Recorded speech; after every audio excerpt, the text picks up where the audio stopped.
With the 29th pick in the 2020 NBA Draft, the Toronto Raptors select... What's up, Raptors fans? Wait, here, there's the Raptor shirt. There's the Blue Jay. And there's a lot of wind.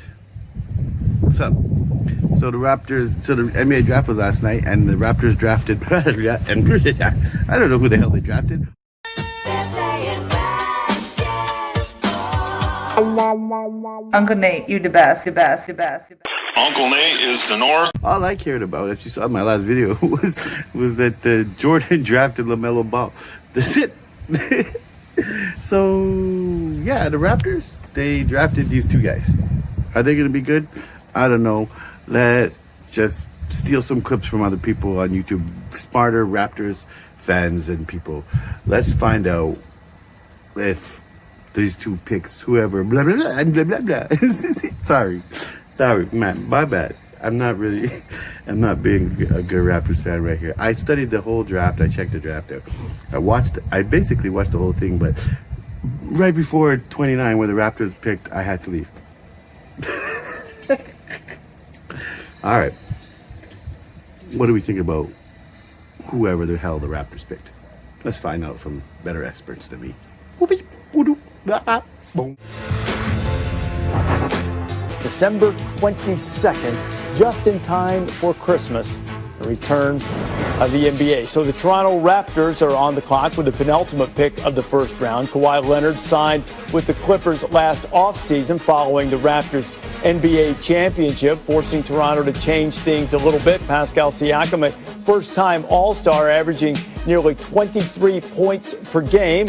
Their winning percentage turned out to be the best in franchise history as Toronto just continued to find ways to win. They do have some key free agents in Fred VanVleet and company. Also, they're going to have to figure out how to shape that roster as they're about to make their pick, 29th overall. Just under 2 minutes left for the Raptors to make that selection. So what's in store for Toronto here? I think potentially looking at a shooter like Jordan Nwora out of Louisville, 6'7", 6'11" wingspan, can really shoot the ball on the move. Potentially a guard as well, Malachi Flynn. I was able to go out to Vegas and watch him play 3-on-3, and he was incredibly impressive. Reminded me a little bit of Devontae Graham. So those are two guys I'm high on at this spot. Yeah, with Fred VanVleet as an unrestricted free agent, I mean, him potentially moving, I think a guard could be helpful, especially Kyle Lowry as he trends to get a little bit older. Depending upon what happens with Ibaka, Gasol, you might also be looking for some depth from the big position as well. With the 29th pick in the 2020 NBA Draft, the Toronto Raptors select Malachi Flynn from San Diego State University. And there he is. Mike's talked about him a couple of times tonight. Malachi Flynn going to Toronto. He was the Mountain West Player of the Year and the Defensive Player of the Year. Started his career at Washington State, but transferred to San Diego State. Wanted to play in a winning program, and he was certainly on course to do that before the pandemic shut down the season. Didn't get a chance to play in the NCAA tournament, but now is a first-round pick of the Toronto Raptors. Yeah, he's one of the best pick-and-roll players in the draft, and he's really improved as a playmaker. You know, he was more of a scorer at Washington State. He was more of a bucket getter who could really shoot it off the bounce. Then he goes to San Diego State and completely evolves his game. And then on the defensive end of the floor, he'll climb into you. He's not afraid of contact. He has incredibly quick hands and feet. Actually won Defensive Player of the Year in that conference as well, despite not having the most impressive measurables. So I love his mentality. Reminds me a little bit of Devontae Graham out of Kansas. And another in your brother theory, he's the youngest of 7. And there is the family picture, the youngest of 7, so he knows how to compete for sure. He also grew a foot. So if Billis had been analyzing him in high school, he would have used his magician qualities and said, I think he's going to grow a foot and be a first-round pick in the NBA draft. He grew a foot, so now he has 3? Oh, no. He grew 12 inches. That was bad. Come on, see, that was the penultimate pick, so you got to have a... Thank you very much. Joined now by the coach, Jack Armstrong. So on that piece of paper, I'm sure you had the Raptors selecting Malachi Flynn at 29. What did you think of this selection? And I do, actually. Oh, no, you didn't. You're a liar. There's no way. I want to see that piece of paper when we're done. It's right here. All right. It's right all here. right. I can't see it, Jack, but I'm going to take your word for it because you're a good man. Okay, so you selected Malachi Flynn. So did the Raptors at 29. But, Jack, this is another guard now. We know the Raptors have a lot of big decisions to make. But how does he fit positionally right now on the team? Well, first and foremost, they're 100 times smarter than I am. That's for sure. The reality is this.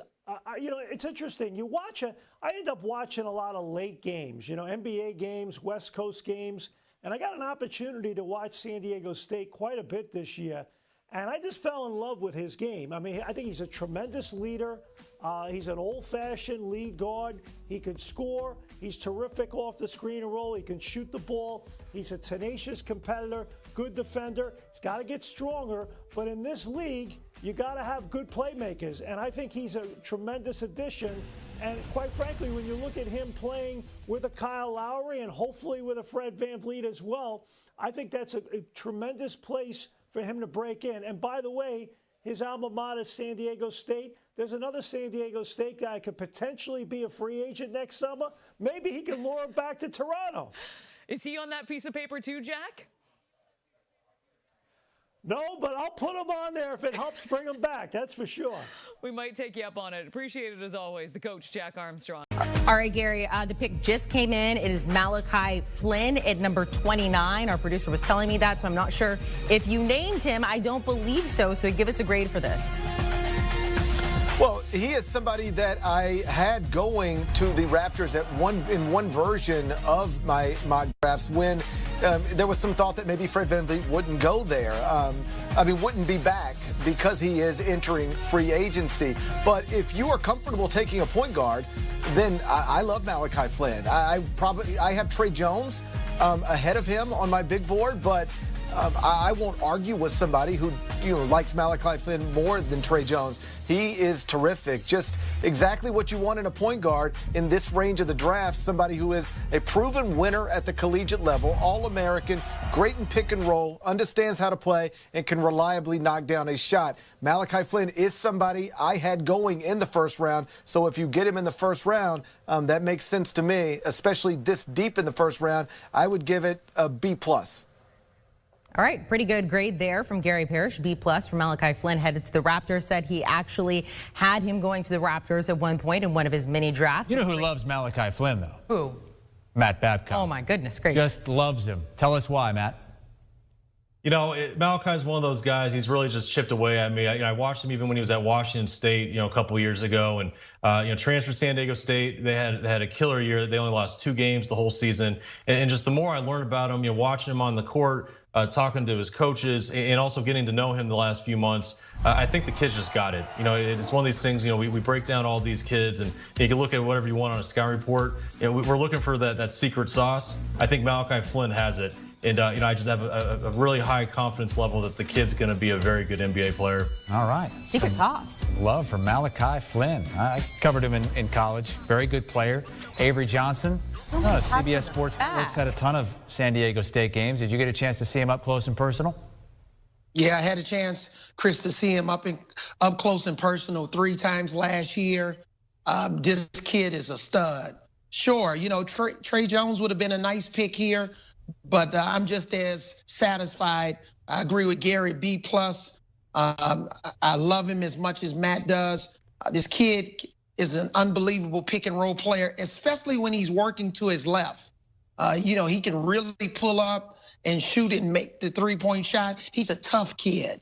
Plays well in traffic. I love his leadership skills. Brian Dutcher, his coach, raved about how little amount of plays that he needed to call because there was such a trust level and connectivity. It was like watching a quarterback and an offensive coordinator, when they're on the same page. And even the old retired coach, Steve Fisher, who had a heck of a run and really rebuilt that program at San Diego State before Coach Dutcher took it over, and those guys were together at Michigan. I had a chance to watch Malachi practice and sit next to Coach Fisher and pick his brain, and he was awfully impressed with this kid. This arguably could have been in the Final Four last year, playing against the Dayton Flyers and Obi Toppin. That would have been nice to see. So this is a really solid pick. Well, Malachi, and congratulations. Must have been super exciting.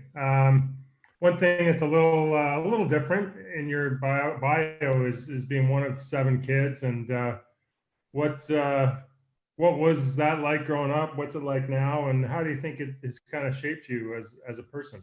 Yeah, I think it's played a huge role just in being where I am today, just being one of the youngest and always being around them, growing up, going to sporting events. I mean, there was always something going on in the house, going to a brother's track meet, going to a sister's basketball game, and just seeing that, and definitely being just competitive. All the kids, you gotta fight for whatever you want. So it was fun growing up in the house. Always something going on, but definitely has a huge role in why I am today. You played against Malachi a couple times. What can people expect from him as for anyone who's unfamiliar with him or hasn't had to play against him before? Malachi's another competitor. That's one thing that I really like about him. He he tries to do whatever he can to win. And so he's going to bring that to the team, and as well as his IQ and again, just his natural ability that he has to, score the ball and to distribute the ball and do those things. So I'm excited to get there and play with him. What is it about Malachi that you guys like outside of the basketball skills? What's about his makeup that you guys like? Man, he's cut from the same cloth as so many of the guys that we've had success with. It's funny, during early on in the pre-draft process, doing a lot of background on him and talking to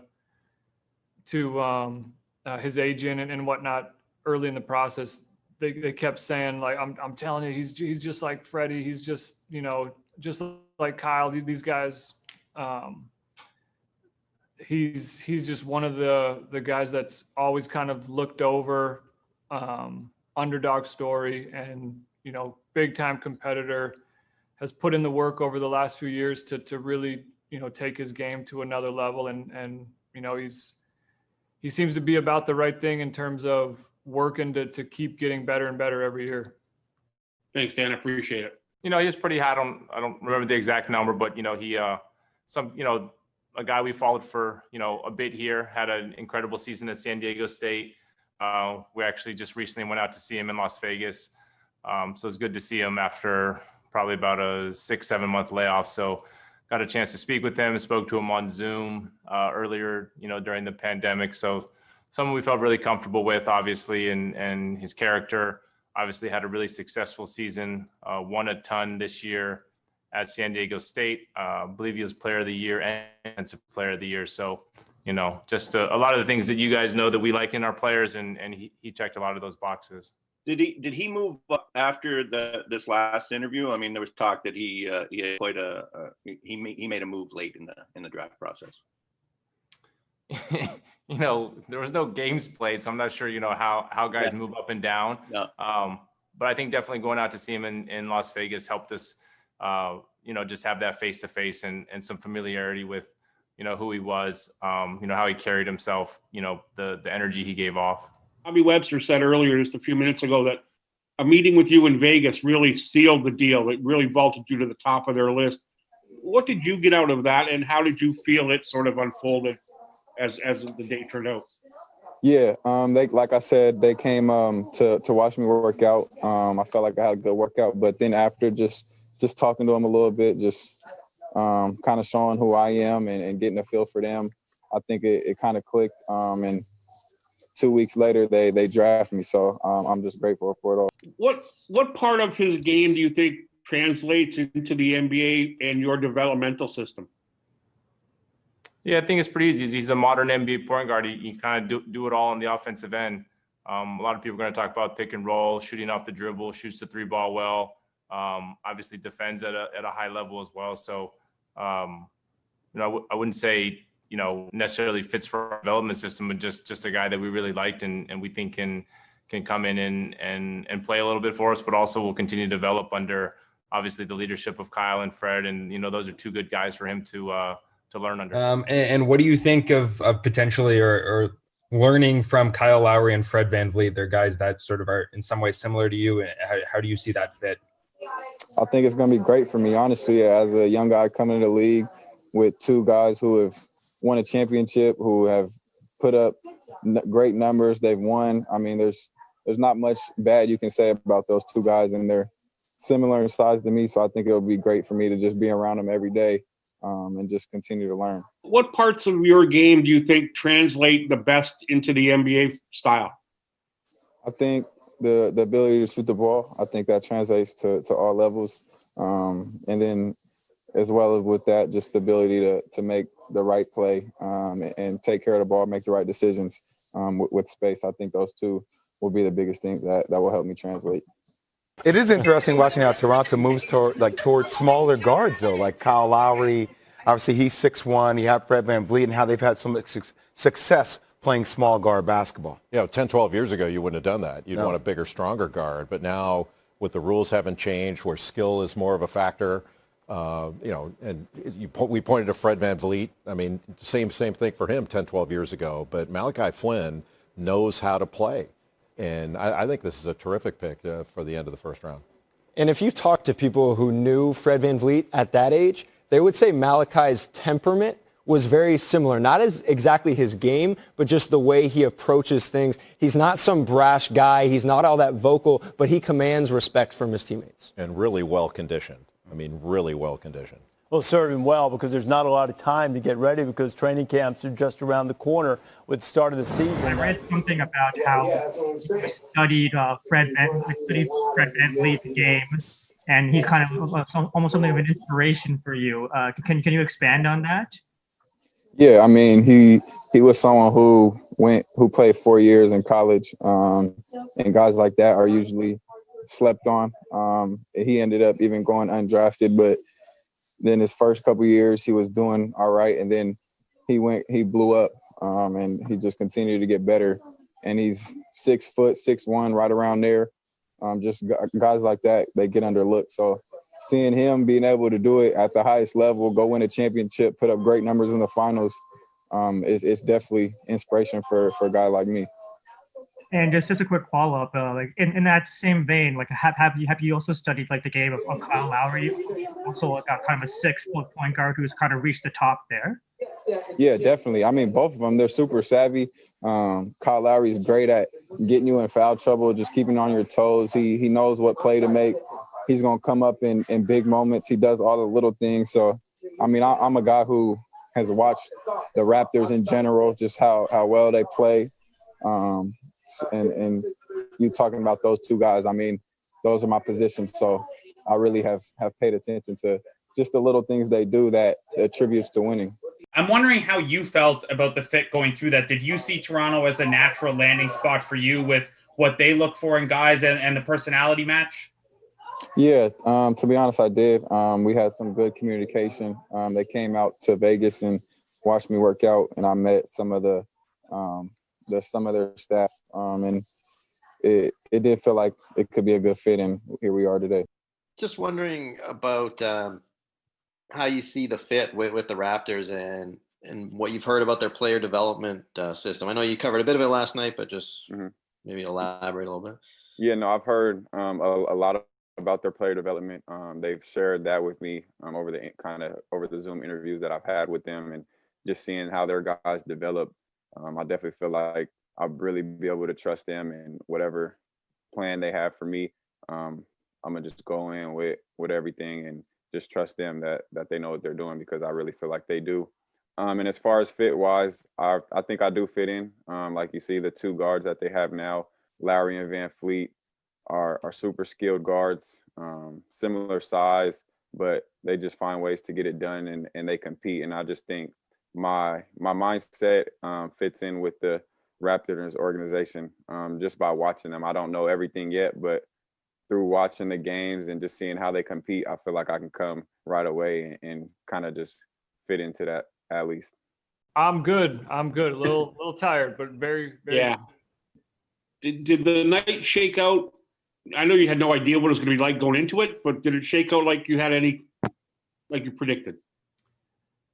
Definitely not as predicted. I mean, I think that's kind of the draft every year, but we're very happy with the results. It's the as you see the names start coming off your board to be able to get somebody at 29 that we had ranked well above that, it's always a good thing. So And even same at 59.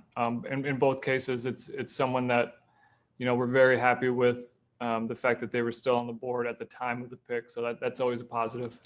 Hey, yo, Raps fans. Sorry, I couldn't find any footage on Jalen Harris. So the Raptors, they drafted Malachi Flynn. I'm gonna know his name, Malachi Flynn, and Jalen Harris. And Jalen Harris seems like he's a bad boy. So I got no footage of people talking about like the stuff.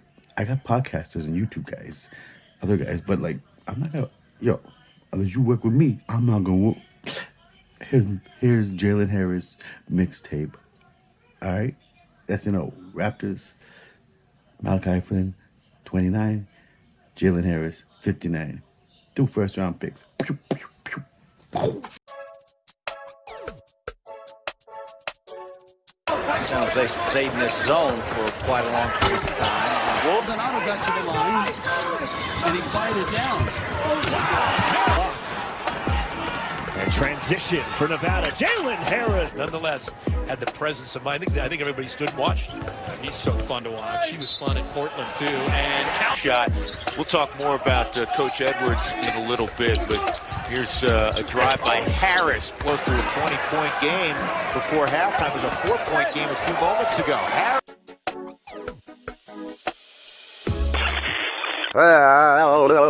I hate when I do those transitions. Yo. My bad. My bad, Raptors fans. All right. I guess, Jalen, there is some footage of you. I just have to wait a little bit. I have to wait a little bit. So check out some more footage of Jalen. I know. This might be a long video, but you want all the footage. You want to know what's going on with the draft. There you go. You don't have to click around. I got it for you. I take all the copyright shit. I don't care. I'm trying to get the views. Click, click, click. Jalen does the long ass intro to Jalen Harris. Yeah. It's a long ass video. I mean, Raptors draft day. Let's go. We the North. Uncle Nate is the North, right, Jalen? Uncle Nate is the North.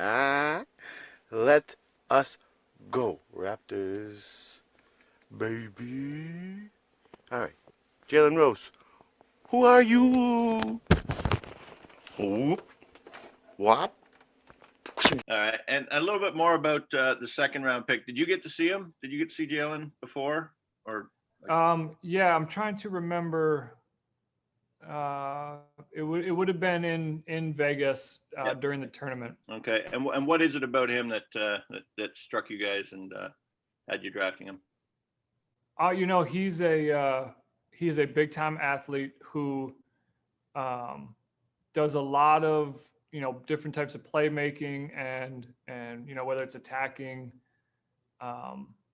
he's really comfortable with the ball in his hands, and he's all. Some people think he could potentially become a point guard as well down the road, but he's kind of more of like a big secondary ball handler from the wing that can kind of score whether it's from 3 at the rim, gets to the foul line a lot, and just a really interesting player who's shown some potential to put up big buckets and another guy that's he's a competitor and he doesn't seem to back down at all. All right. Appreciate it. Thanks, Dan. And just one more. They also drafted Jalen, who you played against and trained with. What do you think about the fit there with him as well? I think that's a great pickup. Yeah, I mean, I enjoy playing against him.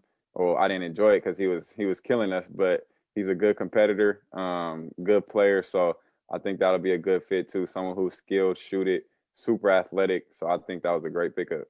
Hey, Jalen, congratulations and welcome to the Raptors, and hopefully sometime soon, welcome to Toronto. I understand you also played baseball and football growing up. When and why did you make the decision to fully commit to basketball? I made the decision in going into high school, whenever I left my middle school, to just stick to straight basketball. And that was, I had my time with the other sports, and I was trying to find what I loved, and I really just fell in love with basketball. And so that was my driving force for it. What do you know about the Raptors? How familiar are you with the organization and the players in it? I don't personally know anybody, but I know of the organization. I know of their culture, of their, their fan base, their reputation. in the city. And so I'm excited. I look forward to, getting in and, getting on the team and getting ready to go. When you look at the success the Raptors have had developing guys who, or maybe are a little undervalued or take the path that you've taken, like Mike mentioned, how excited are you to get in a development program like that? I'm super excited, especially one as good as Toronto's is. You can see it in their guys. You can see it with, Pascal, with Vanvleet, with, all these different guys who have taken the same, similar path as I have. And, it just makes me excited. And I look forward to getting there and, getting under that staff and just working. Wanted to ask you, looking at your history, your bio, there's a lot of, you've had to overcome quite a bit to get to this point. I know your parents are both basketball people. What kept you going through all this? And get to this point? What kept me going was, honestly, just my faith. I'm big on that. That's a big thing for me. And so just sticking to it and my love for the game. I love the game. I love to play. I love the competition part. And so for me, just to keep overcoming obstacles and just to keep pushing, that was my goal. And a little bit different. Have you been up to Canada before? Have you ever been to Toronto? And what are you expecting? I've never been up there, but I've heard it's pretty cold. I spent the time in Reno, so I'm a little used to the winter, but I'm gonna bring some jackets. That's definitely in my preparation. All right. Thank you. Congrats. Yes, sir. Thank you. And speaking of click, I'm gonna make some new videos, some gear. You ever seen this? One of those collectors. I got wrestling shirts, I got sports shirts, I got everything. Check out Nate's Caps and Tees. It's my Instagram with all this stuff. Baseball caps and t-shirts and stuff. But yo, someone like, you ever seen this? Raptors fans? Oh yeah, it's a hockey shirt. Oh yeah, this is exclusive. This is rare. They don't have this stuff. I remember when I got it. I ain't gonna tell you how I got it. 5 fingers.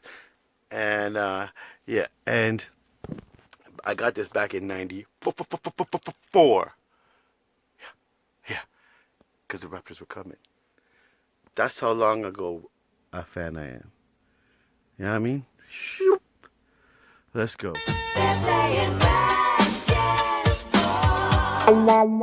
Uncle Nate, you the best. Uncle Nate is the North. Congrats on being drafted. I guess, what was your reaction to being drafted and how does it feel coming to Toronto? Yeah, I'm just grateful. It's a moment I've been waiting for a long time, just enjoying it with my family. It felt real good. Comment, like, subscribe.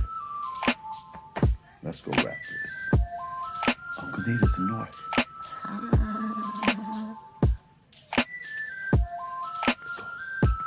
Uncle Nate, you the best. Umbalapalapalelo.